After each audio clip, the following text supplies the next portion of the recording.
Hello, everyone, and good Monday evening. Welcome to Who Terrorized Who Tonight. I'm your host, Phil Gurski, president of Borealis Threat and Risk Consulting in Russell, Canada. Let me just cut this down a second. There we go. And hope you had a good day today. It was a glorious day here just south of Ottawa. It was 19 degrees. The snow was finally melting. It is looking good here. Spring has sprung. The grass is riz, all that kind of stuff. But wherever you are, hope you had a good day. And hello, Iceberg. Welcome back. For those who've come back, it's nice to see you again. If it is your first time, I'd love for you to subscribe to this channel and like it on YouTube. I'd also like you to go to the website, borealisthreatandrisk.com, and subscribe there as well. Lots of material for you guys to take a look at. And we're going to have an interesting conversation tonight about language. Now, this is a bit of personal interest of mine because some of you may not know, but concurrently with working in intelligence in Canada for 32 years, good God, 32 years, that's a third of a century. I also taught linguistics at Carleton University as well as the University of Toronto when I was doing doctoral studies there in the early 1990s. You may remember those days, Aaron. And so language has been a bit of an interest of mine for the better part of 40 years. Even going back to my high school days, I liked learning about language. So tonight's going to be all about language to a certain extent because there's a lot happening when it comes to terrorism and how it's described. And in all honesty, there's been some movement on a variety of fronts that I'm not all that keen on, but I'm gonna walk you through it tonight. I'd love to hear what you think about it. But before I do that, I want to cite an article I found today yes, I know you're very young, Aaron. I want to cite an article that I came across today in a Lebanese source online. And the headline reads, and I quote, "One killed in quote-unquote terrorist bomb in southeastern Iran." And the story goes, the province has long been a flashpoint for cross-border attacks by separatists and Sunni extremists. It says the attack on Sunday came almost a month after deadly clashes with fuel smugglers in Sistan Baluchistan, which is a province in southeastern Iran, that left 2 people dead, including a policeman. And it goes on to say that this province, which straddles Pakistan, has been having issues for quite some time. But it was the quotation marks around terrorists that really caught my interest. And I asked myself immediately, is the author trying to tell us that Iran as a nation is incapable of suffering a terrorist attack? Meaning Iran is only capable of handing out terrorism and can't be on the receiving end? Because you see, the actors that carried out this attack in southeastern Iran are the same actors that regularly carried out attacks against Pakistani forces in what they call Baluchistan province in that country. And yet if you read the news coming out of Asia or anywhere else for that matter, they will call them terrorists and they'll call them terrorist attacks. So why is it that when the attacks target Iranian police and Iranian civilians and Iranian gas stations, it's not terrorism? Is it just me, or is there a little bit of inconsistency here? And look, I'm not trying to, absolve Iran from blame for terrorism. They are behind an awful lot of terrorism around the world. As someone says, it is very, very Eastern. So this is your first time, I think, that it is very inconsistent. It absolutely is. It either is terrorism or it's not. Look, see, here's the problem, and this is going to drive a lot of our conversation tonight, is that there is incredible inconsistency when it comes to the word terrorism. Not only are there 200 definitions around the world that I've come across, this is a colleague of mine in The Hague in the Netherlands who wrote a paper years ago, but to this day, we can't come up with any consensus on what the term means and what the term doesn't mean. So we're going to have that talk tonight, and the talk's going to take us to Australia. I'll lead off with that in a second. But before I forget, I want to talk about some things that are coming up on the website, borealisthreatandrisk.com, if you're not already a subscriber. I review a fascinating Norwegian series called Visting. It's about a Norwegian police officer getting involved in a joint operation with the FBI to catch a serial killer. And it kind of straddles the whole, talk about language, the whole terrorism nexus. So check that out on my website. It's also on YouTube. It'll be coming out tomorrow. It was a fascinating series. I loved it. It was in Norwegian with English subtitles. And as I say in my review, I actually taught Norwegian many years ago for the Department of Defense. I won't go into the details as to why. And so it brought back my Norwegian days, which was fun. The second thing is that on Wednesdays are the days in which the Canadian Intelligence A, the longer podcasts, come out. And this Wednesday is my second conversation with a French specialist called Alexandre Rod. And it's my first one in French. I've done many interviews in French over the years. I did one just this morning with a radio station in France. This is my first podcast in French. I'm curious what you think about it. And last but not least is that last Friday, I also published on YouTube my review of Captain America Winter Soldier back in 2014, looking at that film from a terrorist lens. So they're all out there. I'd love you guys to have a look at those things and let me know what you think about them. Give me a rating, give me a review, subscribe to it, and like it. I would appreciate that. So Easton GG asks, how many languages do you know? That's a really good question, and I'm going to have to give you a very qualified answer. When I worked in signals intelligence back in the early 1980s up to until 2001, I was qualified in a dozen languages, which means I could listen to and or read and interpret 12 languages at the time, including Arabic and Farsi. Now, I say a long time ago because that was 20 years ago, and my Arabic and my Farsi are terrible. They are awful right now. I wish they were better. I'd like to get back into it at some point, but I'm too busy doing podcasts on terrorism to go back to languages. That's my long-term goal at some point. So it was a passion of mine. As I said, I taught linguistics at university for 15 years.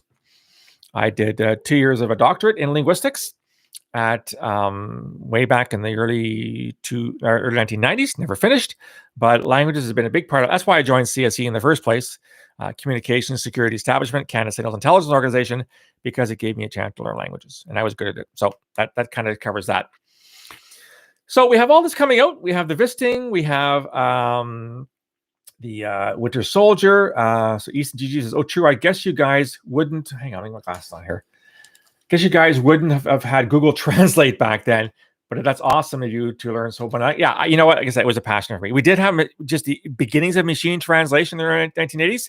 I was actually sent to look at machine translation and see if it was viable for us. And back then the answer was no, it wasn't very good. But I'm sure it's come a long way since then. So anyhow, the topic I want to talk about tonight is how in the last little while in Canada and in Australia, of all places, security intelligence services have decided to change the language which they are using to describe terrorism. Now, as I just mentioned, terrorism is a very, very complicated subject. There is no universal agreement on what it means and what it doesn't mean, how to define it, how to delimit it. But generally speaking, the Criminal Code of Canada says that terrorism is a serious act of violence that's predicated for ideological, political, or religious reasons. Okay, fine. I think we're okay with that. However, when you try to study terrorism, and more importantly, you try to fight terrorism, you do counterterrorism, it's really important to get down in the nitty-gritty. What type of ideology? What type of religion? What type of political ideas are behind terrorists and terrorist groups? And this is why we take that information that we have and we try to be as accurate as possible. So when I worked for CSIS, the Canadian Security Intelligence Service, we talked about Islamist terrorism. We talked about far-right terrorism. We talked about far-left terrorism. We talked about Armenian terrorism in the early 1980s. And if you don't have it yet, gotta recommend you pick up my latest book, The Peaceable Kingdom is available on my website only. It's self-published. I go through all the terrorist movements in Canada dating back to 1868, believe it or not. We had Sikh terrorism in Canada. We had Iranian terrorism. We had counter-Iranian terrorism. And the list goes on and on and on and on. But what is happening now is that the head of the security service in Australia, which is called the Australian Security Intelligence Organization, or ASIO, something I know very, very, very, very well. I've traveled there many times. I've got good friends who work for this Australian service. They're one of the better services in the Western Alliance, called the Five Eyes, which is a World War II agreement amongst Australia, Canada, New Zealand, United Kingdom, and United States to share intelligence. The head of ASIO has decided they're not going to talk about Islamist extremism anymore. They're going to call it religious extremism. And they're not going to talk about far-right extremism or far-left extremism. They're going to call it ideologically based extremism. This follows a decision by the Canadian government back in 2019 to do the same bloody thing. They're getting rid of the terms Islamist. They're getting rid of the terms far right and far left. And this has all been described as a way to make things make more sense, to smooth it out a little bit. It's wrong. It is simply wrong, and it smacks of political correctness. When you're trying to combat something, you've got to understand it. You have to understand the actors. You have to understand the underlying ideologies. So I know that Bill's coming in with this notion of terrorist acts and criminal acts being one and the same, and that they're not mutually exclusive. That's true. But if you're investigating a criminal gang, my guess is it's really important to understand what kind of criminal gang is it, what's driving it, where are the actors from, what are their backgrounds, what are their goals. And I'm guessing that, for example, a Vietnamese street gang in Vancouver is very different than a Hispanic street gang in Toronto. Just saying, I guess there's a difference. So what really worries me here is that in this desire to not offend anybody, which is very Canadian, by the way. God, we do this all the time. We're going to eschew language that is accurate. Now, see, the problem with this is that Islamist extremism is a term we came up with in the early 2000s because we used to call it Islamic terrorism. And we changed to Islamist for a very simple reason. We didn't want to get rid of the so-called I word. We wanted to maintain Islam as part of that because Islam is driving this particular brand of terrorism, albeit a non-normative, non-mainstream version of Islam, a very aberrant form of Islam, but it's still in there. All the statements that the terrorists use are from the Quran, they're from the Hadith, which are the sayings of the Prophet Muhammad, et cetera, et cetera, et cetera. So we settled on the term Islamist, which, by the way, was a completely accepted term in academia. You look at any journal that talks about terrorism, they will use the term Islamist terrorism. Everybody uses it. It's accurate. It's acceptable. It's a better term than Islamic. And yet the Canadian government, yes, under the Trudeau administration, has decided that it's going to get rid of that particular term. And the Australians, who are the last people I would have thought have done this, the Australians that I worked with were not exactly mealy-mouthed people who were afraid to say things and call things the way that they were. And yet they're making the change now as well. So Aidan chimes in with, it sounds exactly like the UK grooming gang crisis, where they aren't allowed to publicize victims or perpetrators, but it is a specific extreme Pakistani Islam practice. Well, exactly. If you can't call something what it is, how the hell are you going to combat it? I don't like this, guys. I don't like it at all. I don't like the loss of the terms far right and far left. Yes, they do vary, and JB's chiming in with using far right and far left only creates what did you write here? Only creates groups, clubs, and pushes people against each other. I get that, but far right terrorism, as it's been called to date, is very different than far left terrorism. There's different motives. There's different drivers. There's different realities to it. And when you call it all ideological, well, how's it any different than just saying we're all Canadians? Doesn't matter where we're from. Doesn't matter our life experiences. It doesn't matter whether or not there's a strong ethnic tie to your homeland, of where you came from, or your parents came from, or your grandparents, or your great-grandparents. What's wrong with me calling myself a Polish Ukrainian Canadian, which is exactly what my heritage is from? If I choose to do so, why can't I? It's accurate. It reflects my background. It reflects who I am. So when you look at something like, the Proud Boys, which we've talked about, not necessarily being a terrorist group, that's a whole other issue. Something like, some of the actors on January 6th in Washington were definitely very far right of center. There weren't a lot of leftist terrorists on January 6th at the Capitol, if any. They were all far right because they were fans of Trump. And Donald Trump, as president, encouraged people on the far right to do things. He encouraged them to attack the Capitol. He encouraged them to rescue the so-called stolen election. They are far right of center. That's what they are. So by taking the term away, you're saying that QAnon and the Oath Keepers and 3%ers and groups like that are exactly the same as Antifa or Black Lives Matter, at least the violent elements of that, or the Weather Underground in the 1960s in the United States. You see the problem with this, guys, is that you're sacrificing accuracy for not wanting to offend anybody. Now, I don't know who gets offended by this. Who gets offended by accuracy? The same groups that identify with their ethnic background or linguistic background or whatever now protest when they're being described using the same terminology when they carry out acts of violence. Am I missing something here? Or is this an unwanted, unnecessary thing? I put out a long blog this morning on the website, borealis.com, if you're not a subscriber, talking about this very, very issue. So Easton GG asked, what's the difference between an Islamist fundamentalist and an Islamist extremist? Violence. So in academia, we talk about 3 levels of Islam, at least 3 levels. We talk about, when it comes to Salafism being a very conservative form of Islam. We talk about Salafists, they're conservative. We talk about political Salafists, who are those who are conservative and want to impose their conservative views on other Muslims. And then we talk about violent Salafists, which are your Al-Qaedas and your ISISes and your Al-Shabaabs of this world. Now, one does bleed into the other, but there's at least 3 different descriptions for this. So fundamentalists are not inherently violent. Some are, some aren't. The same thing goes for the far right and far left. Many far left groups are not violent. Some are. Many far right groups are not violent. Some are.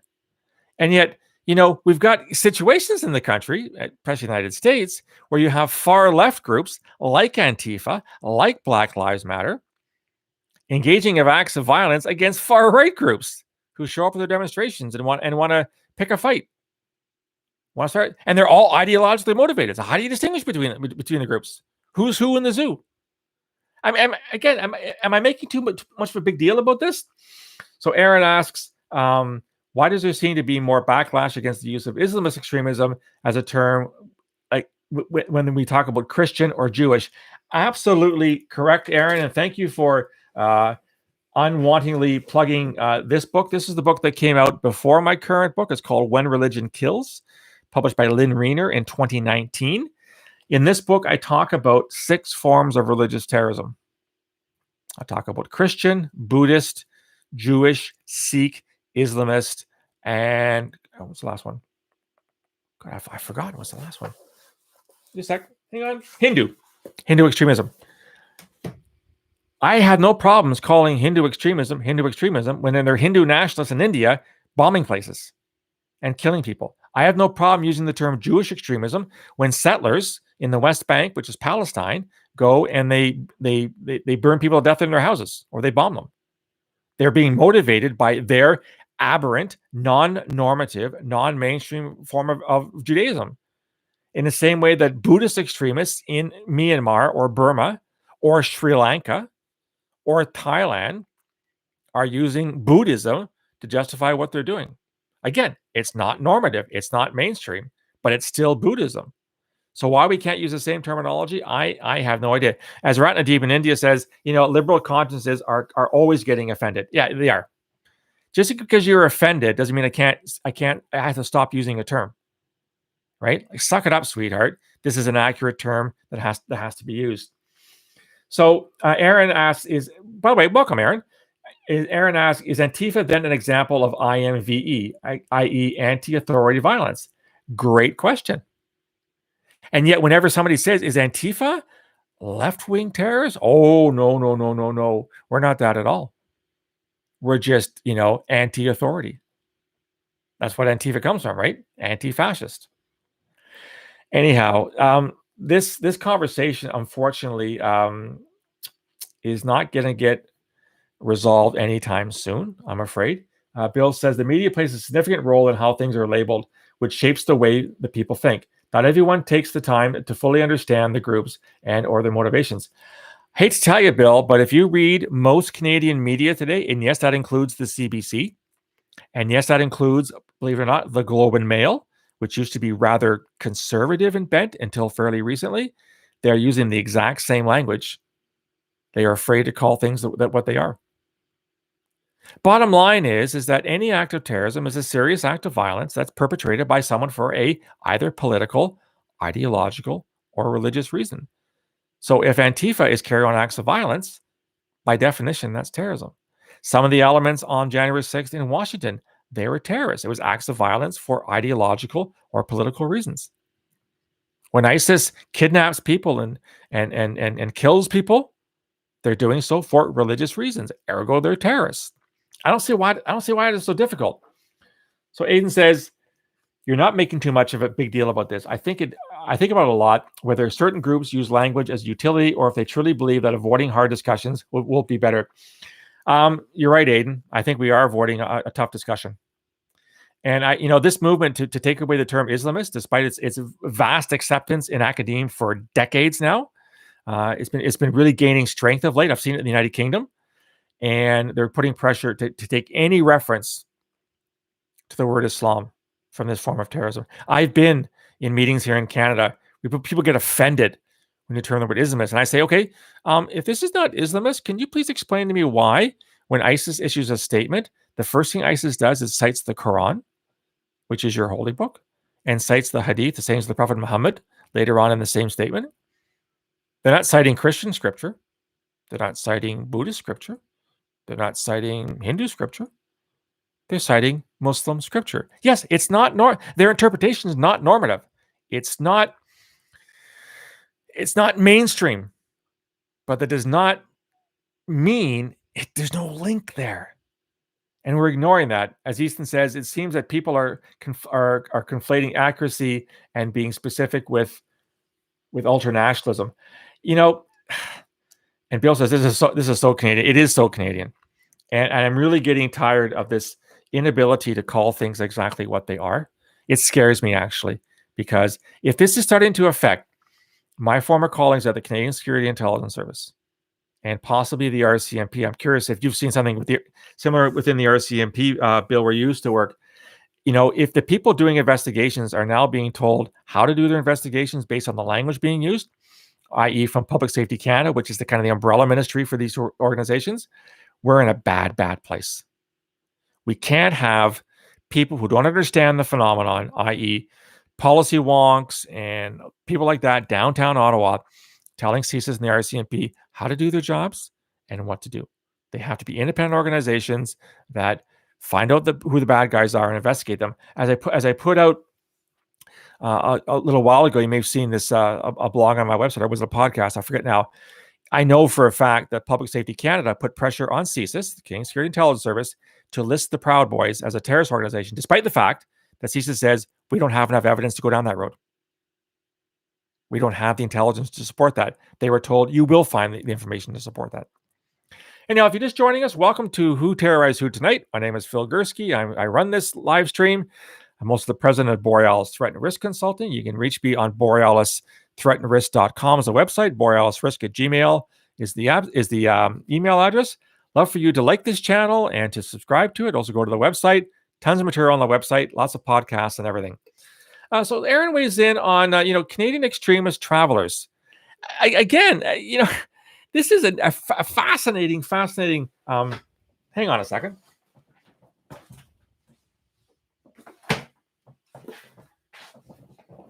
this was my second book, Western Foreign Fighters. And the guy on the cover is from ISIS. He has an ISIS flag. What do you think he is? Is he a Buddhist traveler? Is he a, I don't know, Christian? No, he's an Islamist extremist. And that's what the book is all about. And yet we use this term, bland term, to refer to these things. I don't get it. You know, it seems to me that if a year from now, I'm just going to speculate, if a year from now, the next great terrorist wave ends up being from fundamentalist Christians, do you think for a minute the government would hesitate to call them Christian terrorists? Do you think? Because I don't. I think they, in a heartbeat, they would do it. It's just when we use the term Islamist, is that, you know, it gets problematic. And again, we're sacrificing accuracy for political correctness. So JB says, we don't use qualifiers for other crimes, do we? We don't have far right, far left murder. Or, yeah, we don't, but it's because when you talk about other types of crimes, there's no ideology. And that's the difference, JB, between a crime and a terrorist crime. If you kill someone, you're guilty of murder. If you kill someone in the furtherance of a cause, be it Islamist extremism, the far right, whatever, you're guilty of an act of terrorism. That's what the difference. That's what the difference is. Now, we have a third complication called a hate crime, where you kill someone because of who they are. You don't like blacks, you don't like gays, you don't like women, you don't like something. That's a completely different category. And in those cases, judges have the leeway to actually make sentences longer. It was determined that what they did was a hate crime. So we do have these things here in Canadian law. These are policy. This isn't from the criminal code. This is a policy decision to try and change the language that we use. So Aidan says, this stuff has happened in other countries, Germany, United Kingdom, etc. Germany can include identity in certain crime reports. How are they supposed to solve rape and murder? You know, Aidan, you raised an interesting point, because I read a lot of German media, and it's always surprised me that German media never mentions people's last names. They only mention the first name and then the first initial of the last name, which I find really, really interesting. So, hello, spécialiste de l'éphémère. I don't know if this is your first time. I think you were here before. Welcome back. So JB says, a crime is not terrorism, but terrorism is a crime. All terrorism is a crime. All terrorism are acts of criminality. Not all crimes are terrorism. Yeah, most crimes aren't terrorism. If I go and rob a bank across the street because I want money, or if I hold up a grocery store to get money, I'm not a terrorist. I just want money. There's no ideological motivation behind any of this. It's just the fact that I wanted to rob people or hurt people or whatever. So, you know, on the one hand, I kind of find myself a bit torn here, because I've been thinking a lot lately. We could get rid of terrorism as an offense tomorrow, and it really wouldn't make much of a difference. You can still charge them with other parts of the criminal code. So if I injure somebody, or if I kill somebody tomorrow, I can be charged with attempted murder, first-degree murder, second-degree murder, whatever, irrespective of the reason why I did that. Don't forget, terrorism offenses in Canada didn't exist before 9/11.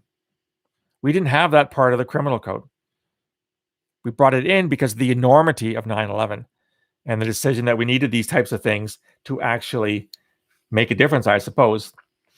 So Easton says, I don't believe this, but I wonder, do you think maybe the removal of Islamist is to avoid people using examples of Islamist extremism as a complete portrayal of Islam, which of course is done. There's no question that people have conflated Islam with Islamist extremism. Ann Coulter is a great example. She's a very nasty American commentator, think tank or whatever, who basically has said, and I quote, not all Muslims are terrorists, but all terrorists are Muslim, which of course is highly inaccurate, but this is what she gets away with. So I think there are a lot of people, especially after 9/11, who did conflate the two terms. And this is where you had these attacks against Islam as religion. Do you think it's a coincidence under the Trump administration there was a ban on entry into the United States by anyone from certain countries, all of which happen to be Muslim? Think that was a coincidence? No, because this belief system that the United States was importing terrorists from Muslim nations. I just did an interview with French radio this morning about this argument that there are terrorists crossing the Mexican border into Texas. No, there's not to the best of our knowledge. But it's this fear factor that you're importing terrorists. Steel Tarkus, I think this is your first time. Welcome. I hope you subscribe. Would you consider events of cartel violence like the Battle of Culiacan in 2019 as terrorism? No. And that's a really good question, because I know there have been attempts in the past to label gang warfare or drug cartels or criminal cartels as terrorism. And again, the bottom line is the reason why they're doing it has nothing to do with terrorism. There's no ideology there. It's purely profit driven. It's purely to make money off selling drugs or some other kind of material. Now, it's true that drug cartels or criminal cartels can work with terrorists. We've seen it especially in places like Africa and parts of Asia. But cartels and criminal gangs are not terrorist in nature because they're not tied to an ideology. It's purely profit that's driving it. So JB says terrorism is a type of crime. Why do we use qualifiers for that type of crime but others? I think it's a valid point. As I said, we could get rid of the terrorism affiliation tomorrow. We can go back to pre 9/11. We didn't have it. The point is that terrorism has become such a complicated matter in the last 20 years. Nobody cared about terrorism prior to 9/11. Handful of people, because it didn't register with people. It wasn't important enough to worry about. But because we worry about it so much now, there's been thousands and tens of thousands of books written on terrorism since 9/11. Hundreds of thousands of people look at terrorism as a phenomenon. So if you have all these people looking at it, you want it to be as accurate as possible in determining what is terrorism all about, what does it look like, how do different terrorist movements differ, what are their similarities. That's why I think we've gotten so kind of fine-grained in our description of it. So I don't think that the decision to call it ideological violence or religious violence, I don't think it's tied to a desire to treat terrorism like crime. I think it goes right back to political correctness. I could be wrong, but when I look at the people who are advocating this, it strikes me as politically correct in a way. And again, the fact the Australians did it really, really surprised me. Okay, Bill says, yeah, if they're robbing banks to fund terrorism, they are terrorists. And you're absolutely right, Bill. But there's a difference here. So the FLQ robbed banks in Montreal in the 1960s. Why? To fund their movement. The FLQ was already a terrorist group that resorted to terrorist activities to support them. What I'm saying is that somebody who engages in bank robbery, but for no other reason than to make money, it means they're not supporting their ideological movement, those ones you couldn't say would be terrorism. At least not my books. So Ratnadeep says we can get rid of terrorists, but not terrorism. Well, we're always going to have terrorism. You can get rid of terrorist groups, but they're not going to disappear off the planet tomorrow. Testing Brand, good evening. Great live stream. Well, thank you. Thanks for coming back. I'm glad you're enjoying it. They didn't do the travel ban to Saudi Arabia, which is a large Islamic country, but also buys guns and supplies. Yeah, no kidding, eh? Don't get me started on Saudi Arabia. I got a whole podcast on Saudi Arabia and how I don't understand why we are still dealing with those people, given what they've done to promote terrorism around the world over the past 50 years under so-called Wahhabi Islam.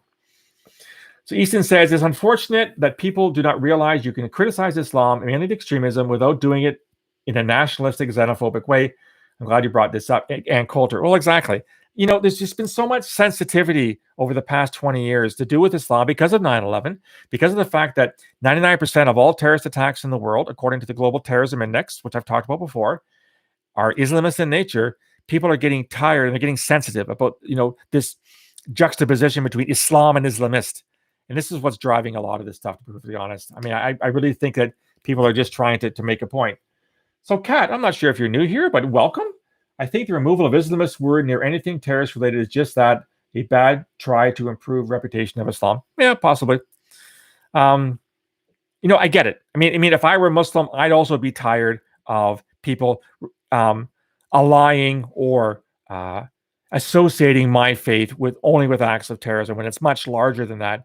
Anymore that, not all Hindus in India are terrorists, and yet there are Hindu terrorists in India. I'm sure Ratnadeep can confirm that for me. Not all Buddhists, in fact, very few Buddhists are terrorists, and yet we do have Buddhist terrorism in Myanmar and places like that. So Aaron says, at least in Canada, hasn't defining something as terrorism as opposed to murder made it harder to successfully charge people? Because for terrorism charge, you have to prove a motive. You're absolutely right, Aaron. And that's why I've advocated in some cases why, if you're the Crown, which is the prosecution in Canada, if you're not Canadian, they often opt to not charge terrorism because it's easier to prove murder than it is to prove terrorism. That's exactly what happened in Quebec City in January of 2017. A man called Alexandre Bissonnette walked into a mosque, opened fire, killed 6 and wounded another 6 people. He was never charged with terrorism, despite the fact he was probably a right-wing terrorist. He did it for ideological reason, or at a minimum as a hate crime. And yet he was not charged with terrorism. He was charged with murder. In fact, he pleaded guilty to 6 counts of murder and got a very long sentence, 40 years. There might be this movement to actually move away from terrorism as a charge, because, as you say, you've got to get at the underlying ideology. And if you don't know the underlying ideology, I don't know what's in your head.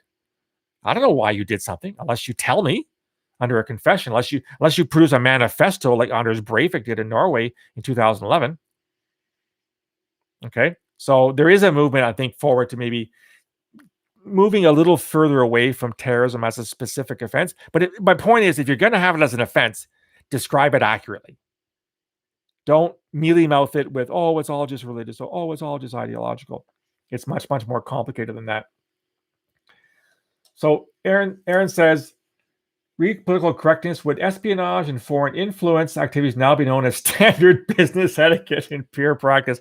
Oh, Aaron, don't get me started. Please don't write a letter to Public Safety Canada, because if you do, I've got this really, really bad feeling that they're going to take you up on that, because we don't want to offend the Chinese.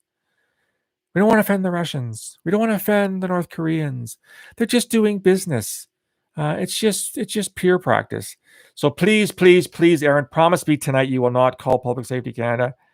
I'm going to see your name on the front page of the Globe Mail. As expert Aaron Olemic says, we should stop calling it foreign espionage. We should just call it playing the game the way everyone plays it. So please, Aaron, don't do that. Félix La Liberté, welcome. I think it must be your first time. Obviously, but it's a thin line. Everything's a thin line. But when you're going to be accurate about something, you have to make those thin line decisions. Nothing is easy in life. Nothing is easy in life. You've got to make hard decisions on this stuff. And hard decisions means being honest, and it means being accurate. Doesn't mean moving away because it's uncomfortable. All this stuff is uncomfortable. Good God. I've been doing this now for going on 40 years. You think this is ever a comfortable thing to do? To talk about terrorism and talk about espionage. My career started during the Cold War, when the Soviets were still around. Think that was comfortable talking about that? Of course it wasn't. I should have done something else. I should have sold life insurance or something, make it easier on myself.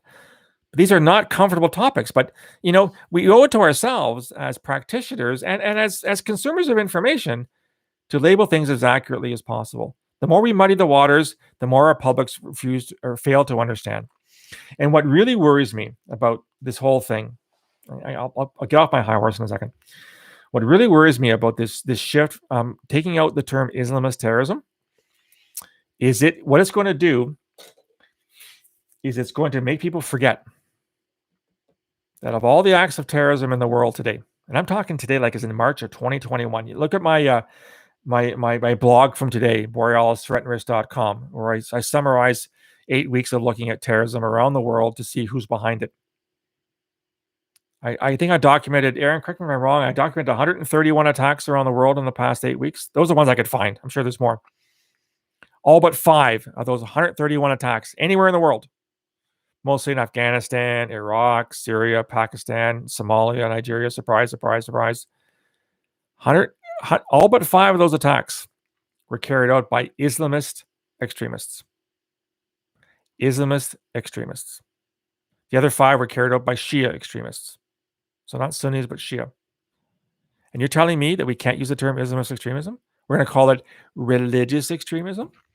So Hindus were, out of those 131 attacks, they could just as well be carried out by Christians or Hindus or Jehovah's Witnesses or, I don't know, Baptists.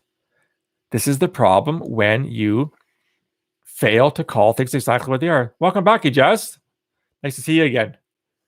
So testing brand accounts, 25 live viewers. This is a record. It is, I think, a record for the live stream. Thank you to everyone who came out tonight. We're growing slowly. We're getting there. Yeah, it's okay, Ijaz. You're late. That's fine. We're picking up on this conversation about accuracy of terminology. So my bottom line recommendation to everybody is that welcome, Thomas. If you want to be as honest with yourself as possible when you're describing something, you have to make hard choices. Now, I do think that we made a good choice about a decade ago, when we got, or 2 decades ago, or 15 years ago, we got rid of the term. We used to call it Sunni Islamic terrorism at CSIS. We stopped doing that. We simply called it Islamist terrorism because we felt, and I think we felt correctly, that calling it Sunni Islamic tied it to mainstream, moderate, normative practices of Islam. We didn't want to do that. So we changed it to Islamist extremism. That term, as I said earlier, has been accepted around the world by academics, by policymakers, by intelligence, by law enforcement, and it's simply the right thing to use. And I'm really going to say, this is a really, really bad move. As Bill said, so now we're going to refer to the Hells Angels and the Bandidos as motorcycle enthusiasts. Well, they are, right? I'm pretty sure they're enthusiastic about their bikes, Bill. But your point is well taken. They're not just motorcycle enthusiasts. They are motorcycle enthusiasts who kill people and who deal in drugs and who deal in pornography and deal in all other kinds of things. So you're absolutely right. If we took away that term, we're losing something really, really important. Aaron confirms out of the 131 attacks that I logged for 7 or 8 weeks, 96% were Islamist in nature. 96%. And the other 4% were not right-wing. There wasn't a single right-wing attack anywhere on the planet over the past 8 weeks since January the 6th. Not one, which should kind of tell you something. So we're going to get rid of the term. So, Hisham, hello. Welcome to the live stream. Felix, welcome to the live stream. What do I make of Carl Giroir in Old Quebec? Well, if I knew who he was, Felix, I might weigh in, but I have no idea who Carl Giroir is. I'll give you a chance to weigh in on this. Ratna Deep asks, can there be a feature on Borealis website to actually go to a date, manually check the terrorist incident that happened on that particular day and who was behind it? Well, there certainly is this day in terrorism, right? That's it. That's a daily feature I do where I look back in history at a terrorist incident and I call exactly what it is: Hindu terrorism, Christian terrorism, far right terrorism, far left terrorism. I don't have enough people, Ratna Deep, to cover all terrorism all around the world. I'm still just a single guy who's writing this kind of stuff. So if you kind of want to come work with me, there's a possible discussion.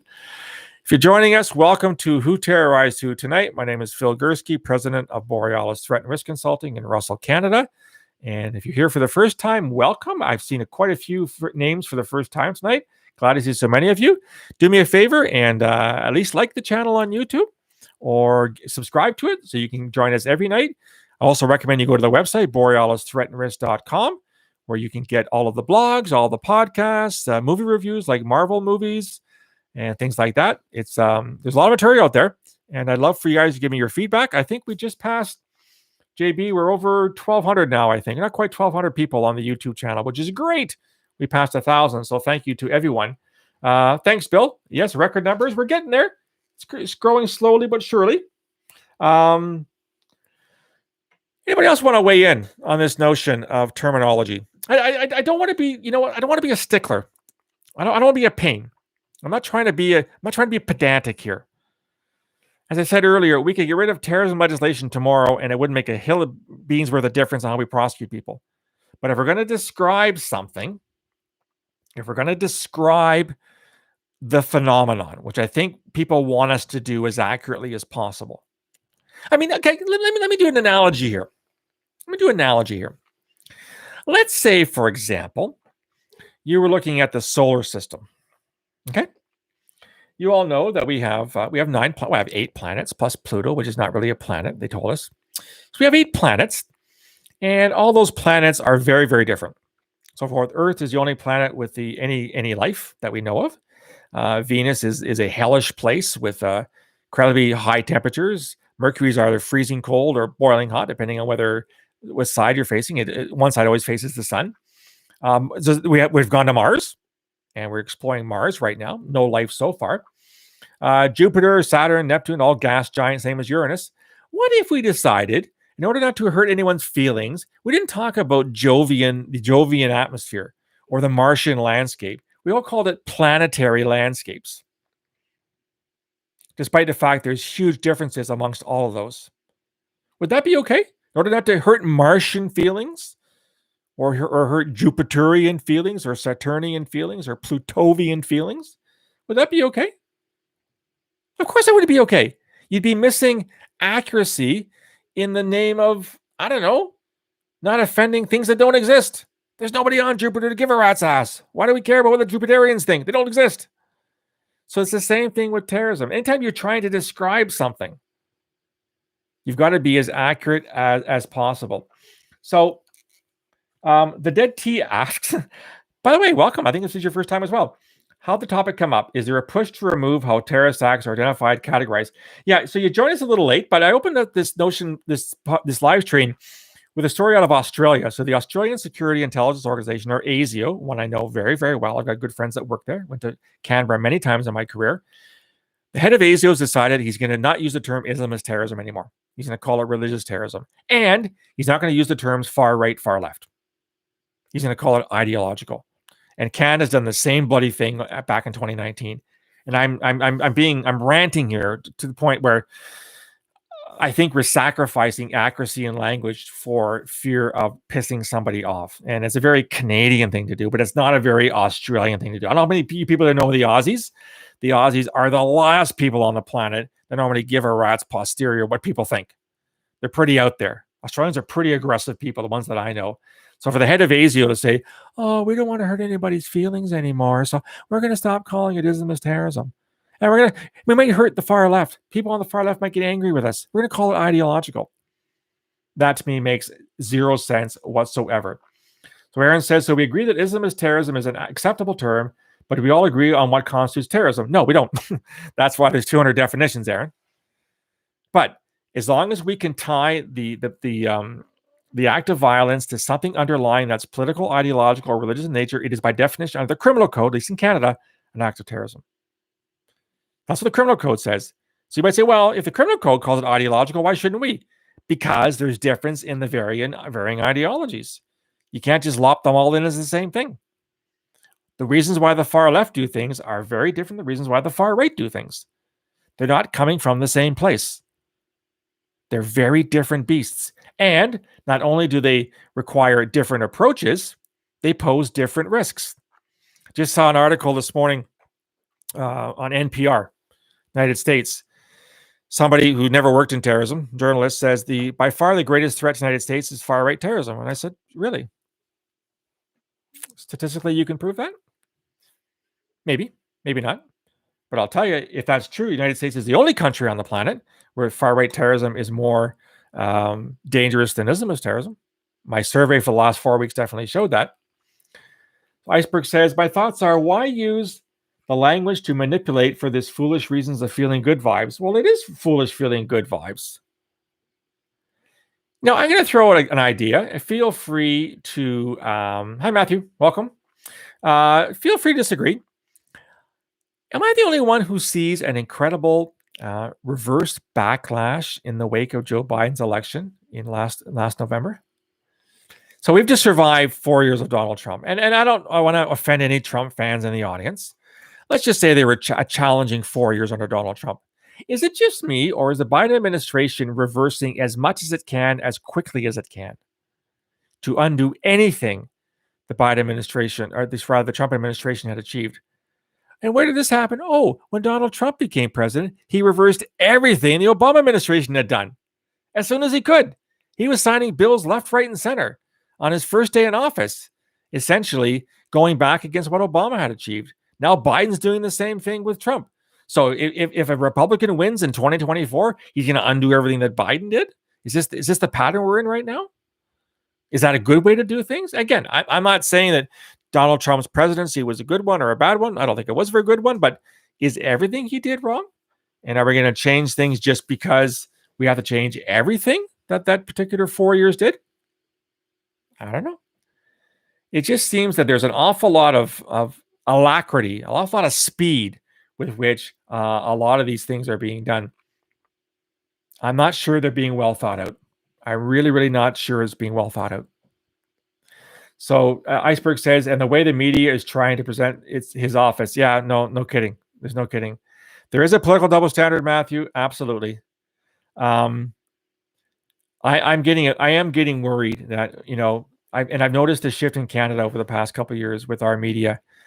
It's getting really hard to not see op-ed pieces and articles which are definitely selling a particular view of what Canada is supposed to look like. Let me give an example. I've been reading the Globe and Mail for going on 50 years now. It calls itself Canada's national newspaper. Maybe it is, maybe it isn't. Very Toronto-centric, right? This is Toronto being the belly button of the world kind of thing. If you haven't noticed the shift in tone with the Globe and Mail over the past couple of years, then you haven't been reading it very carefully. The Globe and Mail, which was generally a kind of middle of the road, slightly conservative newspaper in Canada, is anything but now. It is definitely emerging very much left of center. It's almost becoming like the Toronto Star. If you're familiar with the Toronto Star is unashamedly left of center, and the Globe is going down that pathway. Now you might say they can do whatever they want. Absolutely, they've changed their editorial stance. Who might say that they can't? But to me, this is a sign of some very, very unhealthy moves in which the media that we're getting presented to us is telling a very, very biased story. Now, you might say, well, just stop reading the Globe. Actually, I have stopped reading the Globe. I stopped subscribing to it. It's too expensive anyway. But we've got to have a plethora of views. We have to allow people to agree to disagree. We have to have debates. We have to have arguments. We have to have conversations on what all this stuff stands for. And when your major media sources aren't allowing it, you're not getting the full story. The CBC is the exact same way. The CBC is becoming very, very hard to read. And I've been reading the CBC for longer than I'm reading the Globe and Mail. It's just, it's presenting a viewpoint I don't think is reflective of all Canadians. That's my humble opinion. And as a Canadian, I think everybody has the right to have their viewpoint aired, as long as it's in a non-violent, non-threatening way. And I'm not sure our media is reflecting that anymore. So Easton says, true, seems like things are getting more polarized ideologically rather than both sides striving for pragmatism and bipartisanship, which makes sense. You're absolutely right. I wish we could, learn to get along, learn to agree to disagree and work towards a common goal, but it's getting harder and harder to do that. Not a good strategy, says Aaron, when trying to deal with countries that are planning 50 plus years out, and you hope your government's looking down the road 50 years to see where we're going to be, whether with climate change or whatever kind of thing. And if you can't get past the next 5 minutes and you can't get past your partisanship, these are really, really scary developments as far as I'm concerned. So Bill says, in his humble opinion, the most objective news he's seen is Al Jazeera. That is, you know what, Bill? I don't think you're wrong. I read Al Jazeera regularly, and they're pretty darn good. They certainly pissed the Saudis off, I'll tell you, because Al Jazeera is based in Doha, in Qatar. And if you recall, last few years, the Saudis arranged a boycott of Qatar because they didn't like what the Qataris, they didn't like the fact that Al Jazeera was criticizing Saudi Arabia. So it's kind of weird that Al Jazeera, in fact, is becoming one of the more neutral websites internationally. What does that tell you? Well, it doesn't tell you a heck of a lot. BBC is still pretty good, by the way. I like the BBC in England still pretty good. JB says, correct me if I'm wrong, but I think in Quebec here, all new laws and projects are planned on an 8 to 10 year schedule, which makes it way harder to undo them by the other side of the election. Yeah, but governments still undo them, right? You might say, well, yeah, the previous government said it'll take 10 years to do this, but we're pulling the plug. We're pulling the funding. We don't think we're not in agreement with the project, so we're simply going to stop it. So even if the plan, JB, is 8-10 years down the road, a government can change its mind when it comes to power. It has that leeway. I mean, it's the government. It makes the decisions. It decides where the money's going to be going. It decides where the resources are going to go.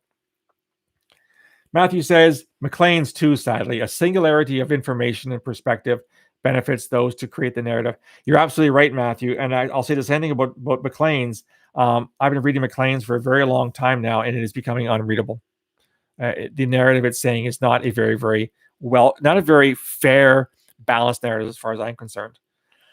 So Nick says, welcome, Nick. What are some things that makes a country vulnerable to Islamist infiltration? For example, the Philippines.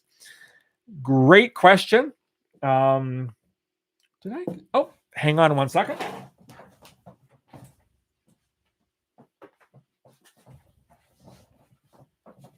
I humbly suggest, Nick, you look at this book, The Lesser Jihads, which was my third book. It came out a little while back, and there is a question. There's a section on East Asian jihads. There's a whole section on the Philippines in here. So I highly recommend you look up this book. You can get it probably from your local library. It's complicated. It's history. It's politics. It's perceptions of unfair treatment. The list goes on and on and on and on. But yeah, the Philippines is a fascinating case where Islamist extremism has been going on for about 40 years. And in fact, 2 Canadians were killed by a group called Abu Sayyaf back in 2016, 17, if memory serves me correct. Killed by an Islamist terrorist group. Not by a religious terrorist group, by an Islamist terrorist group in the Philippines. Russia Today is the best alternative news source. Really, Aaron? You like Russia Today? Interesting. I want to expand a little bit. Ethan asks, do you think that news services focus on the popular viewpoint for views or to influence their own personal ideology? It seems that they would be leaning right if it made the most money was the popular view.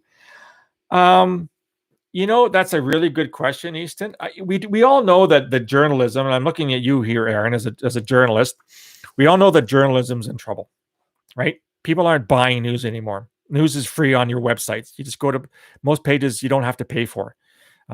Papers are closing all the time. What was it last year in Canada? Dozens of local newspapers shut down because they weren't selling enough copies anymore. So journalism's tough. So I think that the financial model upon which it's based is changing rapidly. So I'm not poo-pooing the difficulty that journalism has today. And yes, they're going to come out with things that sell. By the way, what's the largest newspaper by circulation in Canada? Anybody want to take a guess? Should I play the Jeopardy theme here? Do, do, do, do, do, do, do, do. The largest paper by far in Canada is, survey says, the Toronto Star. By far, the Toronto Star is the most popular, and that's as far left as you can get in Canada. So, no, not National Post, Aaron. National Post is actually not doing all that well. That's why they don't publish on Mondays anymore. Chris, welcome, Chris. Aren't the Muslims in the Philippines indigenous? Well, they've been there for hundreds of years, that's for sure. Most of Southeast Asia, including the Philippines, was populated by Muslim traders after the Muslim Empire rose in the 7th century. So they've been there for a very, very, very long time. And in fact, Christianity is the latecomer to the Philippines. And so part of this is a Christian-Muslim thing that's been going on for quite some time. But yeah, the Muslims have been in the Philippines for a very, very long time, to the best of my knowledge. They've certainly been there forever in places like Malaysia and Indonesia. Okay. JB says, isn't it more news media focusing on more popular trending views to get more readers in the short term? Yeah, probably. I mean, again, you got to sell a product, right? And if you're writing things that people aren't buying, then you are in trouble. I was referring to Ridsdale. Yes, Easton. He was a Canadian who died in the Philippines from Islamist extremists. John Ridsdale was kidnapped by Abu Sayyaf. The group has been around for a very, very long time. And there was a ransom demand, and they end up beheading him. And there was a second one, but I think they freed, there were 2 Norwegians or Swedes that I think they freed, if memory serves me correct. Aaron says, unfortunately, as society becomes more polarized, it is hard for journalists with more balanced viewpoints to see their work get published. A lot of journalists are freelance. I think journalists are making short-sighted choices to stick to popular opinion to sell more, not to push an idea. I'm sure that when there's a shift in popular opinion, news sites will shift too. Yeah, you could be right, Aaron. This could be a temporary thing. And, the beauty of having the web, the beauty of being on the internet is that if you don't like the opinion of the National Post or the Toronto Star or the Globe and Mail or the CBC, you go elsewhere. So, a fun fact, as my son Sean likes to say, fun fact, I read 200 newspapers a day online, meaning 200 websites. I scan 200 websites that are news related around the world on a daily basis. That's how I keep up on what's happening in the world. Yeah, it takes me the better part of an hour and a half, but that's the beauty of being retired. But even when I worked for the security service, I spent the first 2 hours of every day reading open source information to see what had happened overnight. And I'm not saying that everybody in the world should read papers for an hour in the morning. But if you want to be remain informed, and if you want a multiplicity of perspectives and viewpoints, this is what you got to do. If you're relying on your Facebook feed, guys, to give you the news, you're screwed. Because you've decided that what Facebook decides that you need to see is good enough for you. And I'm sorry, that doesn't cut it. For someone like me who worked as an intelligence analyst for 32 years, that don't cut it. I don't have things pushed at me. I pull the things I want by finding the websites that are out there. Like I said, I have the luxury of being retired. I can do this first thing every morning. But I highly recommend that everyone read at least 5 different news sources, and not all just Canadian. Get a variety. As Bill said, Al Jazeera is actually a really good website. And it's in English, by the way. You don't have to learn Arabic. There's an English website. And it's becoming one of the more widely representative news sites, I would say, in the world today, which is saying a lot for a little tiny newspaper in Doha, Qatar, which came out in the 1990s, I believe, was quite controversial when it came out at the time. But it's actually pretty good. Radhadev says, one of the largest circulated newspapers in the world is the Times of India. Yes, and I read the Times of India, Radhadev. I don't like it very much. I don't think it's very good. But in a country of 1.5 billion people, even if you sell 10% of them, you're doing very, very well. Is it known what Ridsdale was doing in the Philippines? He was sailing, Easton. He was on a sailing trip. And he was kidnapped by Abu Sayyaf. So I think whether it was an around the world cruise or sailing, I forget what it was, but he was taken on his boat while they were docked in harbor one night by Abu Sayyaf. Bill says people have short attention spans, so they want their news in snippets. You're absolutely right, Bill. That is a curse of the modern world. I think a lot of people get very intimidated at the sheer volume of the news that's out there. Look, guys, I mean, okay, I'm going to betray my age here. I'm by far the oldest person that's on this live stream tonight. Okay. I remember when there were 12 channels on television. Okay. So you ever seen the old TVs? Right? There was no remote control. That kind of crap didn't come around until I was in my late teens. The old TVs had a dial, and the dial had 12 channels on it, which meant you had 12 channels to choose from. And furthermore, this is pre-internet, those channels, you only got them if your antenna could get the signal. So when I was growing up in Southern Ontario in the 1960s, we got the local CBC station in London. We got 2 Detroit stations. We got 2 Cleveland stations. We got 1 Buffalo station. And we got 1 Toronto station. And that was it.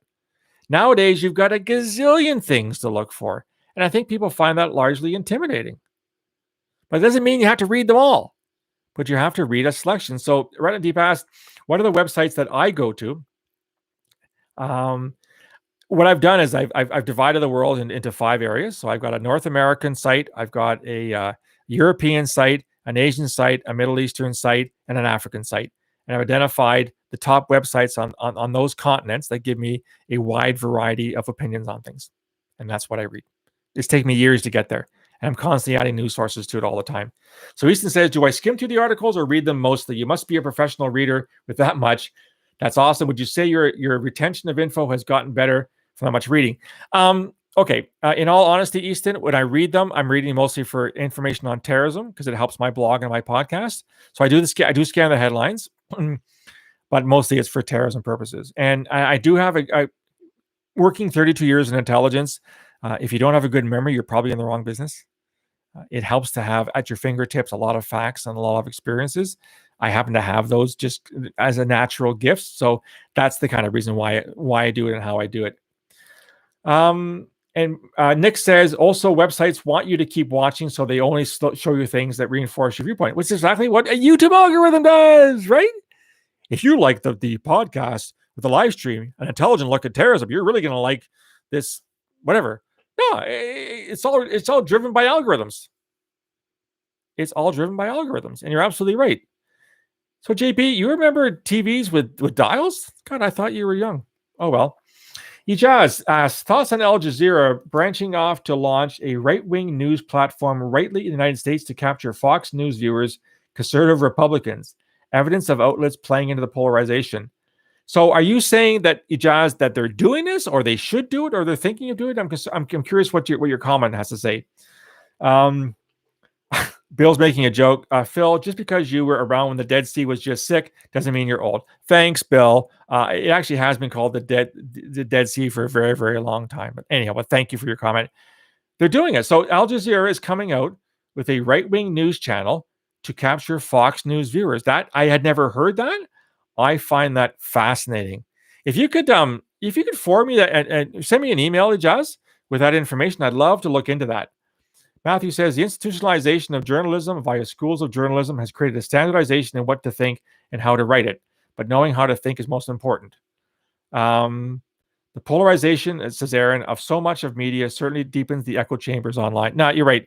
Look at guys. Everybody has an opinion. Everybody has a set of preferences. Nobody is completely neutral. We all have biases. We all have things we like rather than things we don't like. I've got biases as well. All I'm suggesting is that if you really want to figure out what's going on in the world, and in my very narrow view, what's happening with terrorism, you've got to be open to other possibilities. And if you're looking at the same source every day, first of all, you're going to miss a lot. Let me give you a good example. So last week, I tweeted this out. There was a terrorist attack in Somalia. Al-Shabaab carried out a bomb attack in Mogadishu, the capital, killed 20 people and wounded 30. That's a pretty significant terrorist attack with 50 casualties. If I wasn't looking at Somali news, no other news in the world reported it. You know what the CBC reported that same day? How you should protect your children from reading Dr. Seuss books. So here's a major terrorist attack. And by the way, there's 100,000 Canadians of Somali origin in our country at least. And the CBC didn't see fit to report it because they're reporting other things. That's the institutionalization of bias. A major story breaking half a world away didn't cut it.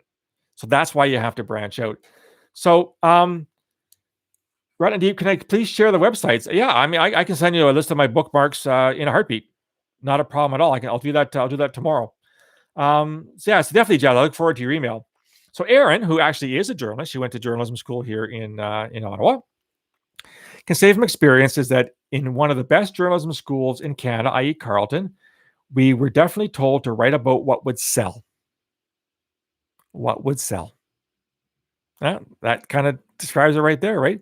If your story doesn't help your paper sell, it's pointless. Now, the beauty, though, right, of podcasting and the beauty of live streaming, like we're doing tonight, is I can say whatever the heck I want because it's not costing me anything. And we've had a bunch of people weigh in tonight. This is our biggest live stream so far, which is great. So thanks to everybody who came out tonight. If it's your first time, I would love for you to subscribe or give us a like on YouTube. Up to 22 likes tonight, which is a record, by the way. Also check out borealisthreatandrisk.com for the other blogs and podcasts. We now, for the first time in history, we as humans have the ability to access information that's not fed to us through the three daily newspapers or the 6 daily news channels. If you want to look at something from a certain perspective, you can find that perspective. It'll be somewhere on the internet. It'll be somewhere on the World Wide Web. This has never happened before in the history of the planet, where your news came through the town cry. Remember those? Hear ye, hear ye. The king is dead. Yay. Or it came through when the printing press was invaded in 1492 by Gutenberg. Prior to that, your news sources were limited. Today, your news sources are unlimited, at least in any real sense of the word. I'm sure there's a finite number at the end, but it's really, really big. So you can go to any news site you want and find out this kind of stuff. So Easton says, true, but some people are less ideologically driven or possessed than others, which is absolutely true. Some people are objective, at least to a certain extent. We all have our biases, but we're open to other ideas, which is why I decide to read 100 or 200 websites a day to get those other ideologies, to get those other viewpoints, to get those other biases. So Erin says, as a journalism student, it was very disappointing to her, and part of the reason why she didn't decide to do it as a career. I can't tell how often they pitched positive human interest stories and was turned down because it didn't bleed enough. Yeah, it was too positive. Yeah, I hear you, Aaron. People, if it bleeds, it leads, right? Isn't that the motto of journalism? So, bottom line, guys, is that the power to inform is in your own hands. It just takes a little bit of effort. No, I'm not telling you to do this for 2 hours a day. That's what old retired guys like me can ask. Guys that think that the Dead Sea is just sick, as Bill said. Thanks, Bill.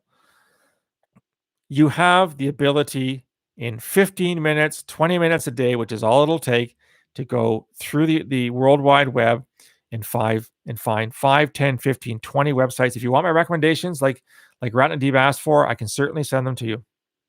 Things that I find useful in trying to keep up on what's happening in the world and what it means. You don't have to read everything. You can't read everything. Shit, I learned that in intelligence way back in the mid-1980s when I was working in signals intelligence, and back then we used to talk about the data flows we had of drinking from a fire hose. That's how much information we were collecting. Nobody could consume the information. It was far too much information. We had to somehow distill it down to the intelligence value and the ones that were important. Well, if I was drinking from a fire hose in 1986, what the hell am I drinking from now? I'm drinking from Niagara Falls. That's how much information is out there. You cannot consume it all. You can't process it all. But you can decide to identify a number of websites that you'll visit on a regular basis, which will give you as wide a variety of ideologies and viewpoints and perspectives and argumentation that is going to make you a better informed person. It's funny how we've reached this point in the live stream tonight. It's actually kind of I find a logical development from how I started saying how, Australia and Canada deciding not to call these things what they really are, i.e. Islamist terrorism, far-right terrorism. It's all about information, right?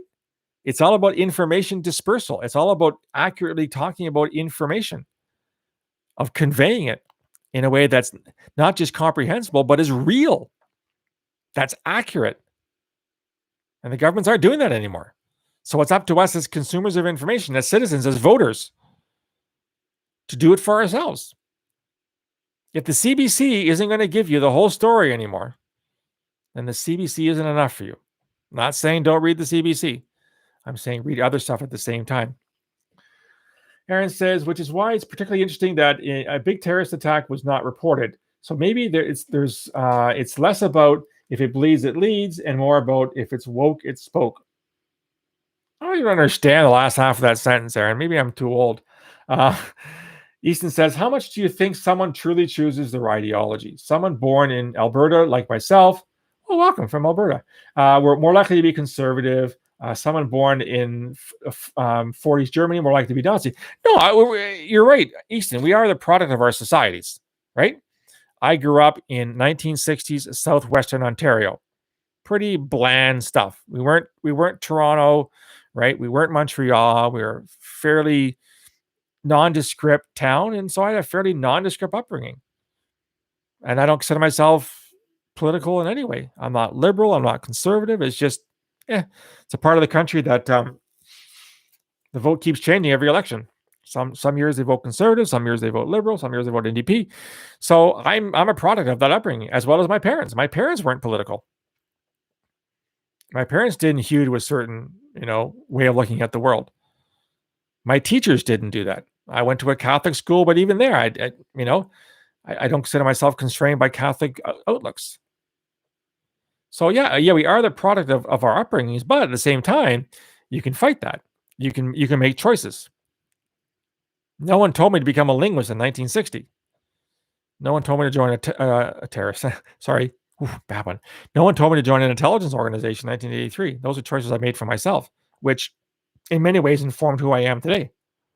So Iceberg says, is it that these governments are afraid of its people? I'm not sure what you're meaning by that. If you could clarify that. Easton says, I guess as you get older, independent, the more you have autonomy over what you believe. Yeah, and that's the beauty of getting older, right? Is that you're not beholden. I'm not beholden to a certain view at the office or a certain view at the factory or a certain view by the ownership of the company I work for. I can say and think whatever the heck I want. If you don't like it, don't listen to me. I'm not forcing anyone to be here tonight. I'm not forcing anyone to abide by the same principles that I am. Yes, Easton, that was Freudian slip. Which terrorist group? Yeah, okay. It was definitely a Freudian slip. So Matthew says, that this whole Somali thing, you're absolutely right. These are the types of stories that should be shared, irrespective if they're going to sell papers or sell advertising on websites. We got to know about these things. You got to be informed about these things. So Ratnadeep in India says, an hour, 11 minutes on a Monday night, new record. Woohoo! Thank you, everyone, for being here. If you're new here, welcome to Who Terrorised Who Tonight. It is a bi-weekly, which means twice a week, also means every 2 weeks, but in this case, it means twice a week, live stream on Mondays and Thursdays at 8 o'clock Eastern Daylight Time in North America.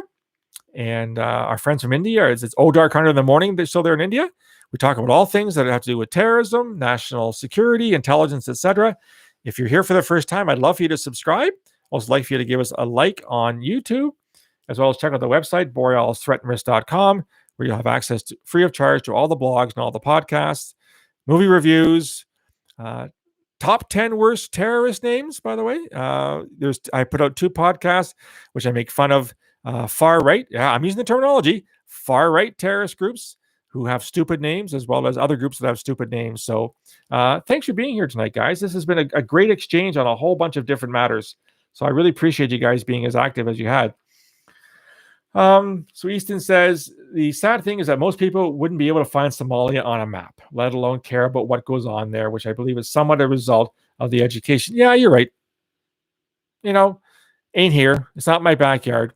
If I don't see it, if I don't know anybody from there, if I don't have neighbors from there, do I really care what's happening? I mean, let me ask you guys tonight, who here is following what's happening in Belarus? The fact that the president, who's basically a bosom buddy of Vladimir Putin in Russia, is essentially cracking down on any kind of independent thought in Belarus. When's the last time Belarus came across your radar? It's the last time the CBC featured an article on Belarus. It was all the rage about 6 months ago. I can't say whether I've seen anything since then. How many people know that there is a terrorist movement in Mozambique called Islamic State Central African Province that has been beheading people? In Mozambique. How many know where Mozambique is? It's in Southeast Africa. It's right just north of South Africa. How many people have heard about that? Probably nobody, right? So he says, you have a lot of friends from Belarus? Are you serious? You're going to be the only guy on the planet I've ever met who says he's got friends from Belarus. So you follow it a lot. That's great. Well, maybe you can inform us as to what's happening in Belarus, Easton, because I have no bloody idea. Because I haven't seen any stories on Belarus for the past couple of months. So I'll have to have a whole conversation on Belarus next to live stream. So Ratnadeep says there's been nothing in the Indian media, that's for sure. I'm not surprised. Nothing in Canadian media either. So okay, Matthew, so you too been following Belarus. Why? Why would you? Interesting. Oh, so Easton's learning Russian. Okay, now this all makes sense. It never ceases to amaze me how some people develop an interest in things. Who would have thought we had 2 people on the podcast tonight following events in Belarus? That just, it blows my mind away. Kudos to you guys for doing it. I mean, not that Belarus is the most important country on the planet, but what's happening there is important. And, the president's getting away with murder. You're probably aware that the person who really won the election last time has been in exile in Lithuania, Estonia, forget where, she's female. I can't think of her name off the top of my head. Anyhow, things are not good in Belarus. Anyhow, guys, we have set a record for live streaming on a Monday. I'm so thankful for all of you being here. It's been a great exchange. There's been a lot of new people I've seen for the first time tonight. Anybody else want to weigh in on this notion of the use of language to describe terrorism? By the way, we're going to come right back at you on Thursday at this same Borealis time, same Borealis station at 8 o'clock Eastern. Thursdays is normally our completely open nights where anything goes. We used to call it Ask Phil night, but I'm going to kind of tweak that a little bit and just say that it's open mic. Thursdays are open mics. Whatever you want to talk about on Thursdays, we're going to talk about. I'll lead off with something interesting I found in the news that day, but Tikhanovskaya. Thank you, Easton. Now I sure her name. But the Thursday live streaming is really cool because I'm allowing everybody to basically weigh in on whatever the heck they want. So we have someone, I think for the first time, Madman the Pope. Can you give us your sources so people can stay informed? Absolutely. So as Ratnadeep already asked, if you're interested in the sources that I use on a daily basis, please send me an email at borealisrisk@gmail.com. So BOREALISRISK@gmail.com. And I will send you a document with all of my news websites, all 200 of them. I'm no problem sharing that with anybody. And you can pick and choose whatever ones you want from there. Aussie Rules Podcast. Thanks, Bill. JB, who is my tech guy, just said, I can make it a page on the website, send it to me, and that's what we'll... Okay, guys, thanks to JB. I'm going to send him a list of all my bookmarks. He's going to put it on the Borealis Threat and Risk homepage. So you don't have to send me an email unless you want to. I mean, I'd love to hear from you. But, we're going to put on the webpage is that anybody who wants to get a very wide-ranging view of the news It'll be on the webpage ASAP. I'll try to send the file to JB either tonight or tomorrow. And by the end of the week, that page will be up on the website. You can peruse at your pleasure. So Retina Deep asks, how can we develop a consensus on identifying the groups to increase our CT efforts? Well, we can't. Because we can't decide on what is terrorism, what is not terrorism, we'll never come up with a consensus. I'm sorry. That's reality. It's not going to change. Thanks, Bill. Thanks for appearing tonight. Thanks, Ijaz. This is great. It's been a great conversation. So JB says that he'll put it up on the website. I'm thinking, guys, we might want to call it a night. I know that you guys in Indy are just waking up, but this has been a fascinating exchange. Thank you so much for your participation tonight. I do think we did definitely set a record tonight in terms of numbers of people, the questions. We've now just passed an hour and 20 minutes, which is great. Again, if you're here for the first time, thank you so much for coming out. Love for you to subscribe to the channel. Go to the website as well, borealisthreatandrisk.com. Just recall that we're going to be back here in 3 nights' time on Thursday, and we're going to. Good night, Chris. This is going to be the freebie. This is the open mic on Thursday. So think about things you want to ask or things you want to talk about. Not just ask. I don't have all the answers anyway. Think about things you want to talk about for Thursday. Again, I'll open it up with some basic sort of starters, and we're going to go with whatever you want to talk about on Thursday. So last thoughts, Matthew says, it's an isolated tin pot dictatorship, and the people are completely aware of this, and they have had enough of the regime. They probably take the risk of opening mocking. You're right, and I've seen people being very brave in Belarus, because they're risking their lives by doing that. Iceberg says, I think it's possible that individuals out of touch with its own people and governments are using language out of fear for longer terms in office. Yeah, possibly. Yeah, good day, Retina Deep. Have a great day in India. Hope you guys have a fantastic 24 hours. And to everyone else, thank you very much for coming out tonight. It's been a great discussion, and I'll talk to you all again on Thursday. So have a great couple of days. The temperature here tomorrow is supposed to be 20 degrees in Ottawa. The snow is melting very, very quickly. Thank God. I love winter, but boy, it was a long winter this year. We had a lot of snow in Ottawa this year. So thanks for everyone, and we'll talk to you all again on Thursday. Have a great couple of days, and thanks to all for contributing to the live stream tonight. Been a lot of fun, guys. This is turning out to be an awful lot of great discussions, great viewpoints. I really appreciate you guys taking the time to be here and for being as active as you can. So good night, everybody, and we'll talk to you again on Thursday. Be well.